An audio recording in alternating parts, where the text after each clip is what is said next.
আমরা গণতান্ত্রিক দল, আইন সবার জন্য সমান নয়, জনগণের ভোটের অধিকার কেড়ে নেওয়া হয়েছে। বাংলাদেশের রাজনীতির ইতিহাসে এমন খুব কম নারী আছেন যার জীবন রাজনীতি, ক্ষমতা, কারাবরণ, নির্বাসন, অপমান এবং টিকে থাকার লড়াই সবকিছুর প্রতীক হয়ে উঠেছে। তিনি বেগম খালেদা জিয়া, একজন গৃহবধূ থেকে রাষ্ট্র ক্ষমতার কেন্দ্রবিন্দুতে উঠে আসা এক দৃঢ়চেতা নারীর নাম। খালেদা খানের সঙ্গে মেজর জিয়াউর রহমানের পরিচয় হয় একেবারেই সাধারণ পারিবারিক প্রেক্ষাপটে। জিয়াউর রহমান তখন পাকিস্তান সেনাবাহিনীর একজন তরুণ অফিসার। 1960 সালের দিকে পারিবারিক সিদ্ধান্তেই তাদের বিয়ে হয়। এই বিয়েতে রাজনীতি, ক্ষমতা বা উচ্চাকাঙ্ক্ষা কোনো কিছুই ছিল না। খালেদা জিয়া ছিলেন একজন নীরব, সংযত, ধর্মপরায়ণ গৃহবধূ, যিনি স্বামী সন্তান নিয়েই ব্যস্ত থাকতেন। তৎকালীন কেউ কল্পনাও করেনি এই নারী একদিন বাংলাদেশের সবচেয়ে শক্তিশালী রাজনৈতিক চরিত্রে পরিণত হবেন। 1975-এর পর জিয়াউর রহমান রাষ্ট্র ক্ষমতায় আসেন, কিন্তু 1981 সালের 30 মে চট্টগ্রামে এক ব্যর্থ অভ্যুত্থানে রাষ্ট্রপতি জিয়াউর রহমান নিহত হন। এই হত্যাকাণ্ড শুধু একজন রাষ্ট্রপতির মৃত্যু নয়, এটি ছিল খালেদা জিয়ার ব্যক্তিগত জীবনের চরম ভাঙন। এক রাতেই তিনি হয়ে যান একজন বিধবা, 2টি সন্তানের একাকী মা এবং রাজনৈতিক ষড়যন্ত্রের কেন্দ্রে থাকা একজন মানুষ।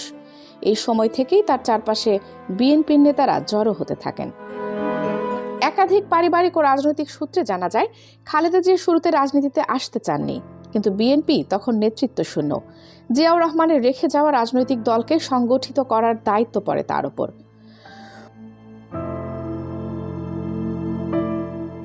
1984 সালে বিএনপির চেয়ারপারসন হন বেগম খালেদা জিয়া। অনেকেই ভেবেছিল তিনি কেবল একটি প্রতীকী নাম, তিনি হয়তো পুতুল হিসেবে থাকবেন, কাজ চালাবে অন্য কেউ। কিন্তু অল্প সময়ে প্রমাণ করেন তিনি শুধু নাম নন, তিনি নেতৃত্ব দিতে জানেন।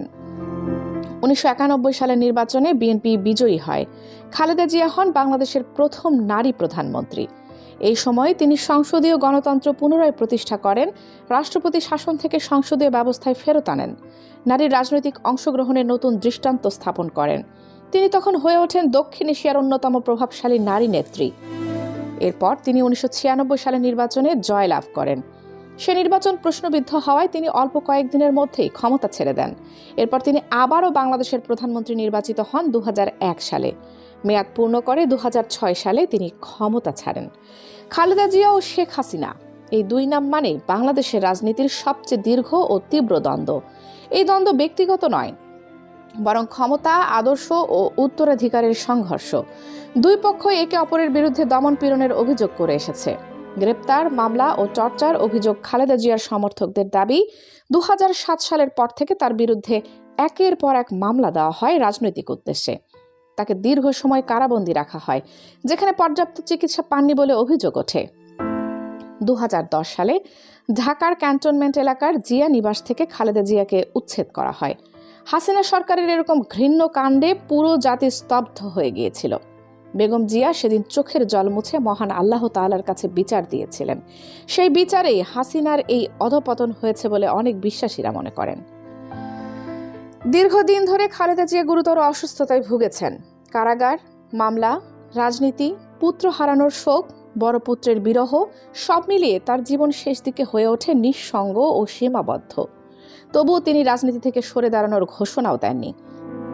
তিনি চাইলেই বিদেশে আইশি জীবন বেছে নিতে পারতেন। দেশত্যাগের ভীষণ চাপও ছিল তার উপর। কিন্তু আপসহীন এই নেত্রী সেদিন দীপ্ত কণ্ঠে বলেছিলেন, এই দেশের বাহিরে তার কোনো ঠিকানা নেই, তিনি এদেশের মানুষকে ছেড়ে কোথাও যাবেন না।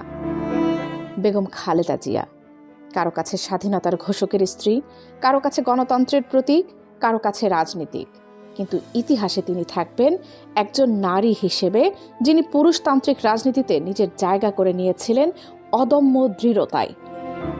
বর্তমান সময়ে রাজনীতির নতুন বন্দোবস্তে বাংলাদেশের প্রতিটি দল বেগম জিয়ার দেশপ্রেমের প্রতি সম্মান রাখেন। দলীয় আদর্শের অমিল হলেও বেগম জিয়ার প্রশ্নে সবাই যেন এক। একটি নির্দিষ্ট দলের ঊর্ধ্বে গিয়ে বেগম জিয়া বর্তমানে সার্বজনীন নেত্রী হিসেবে সকলের মনে জায়গা করে নিয়েছেন।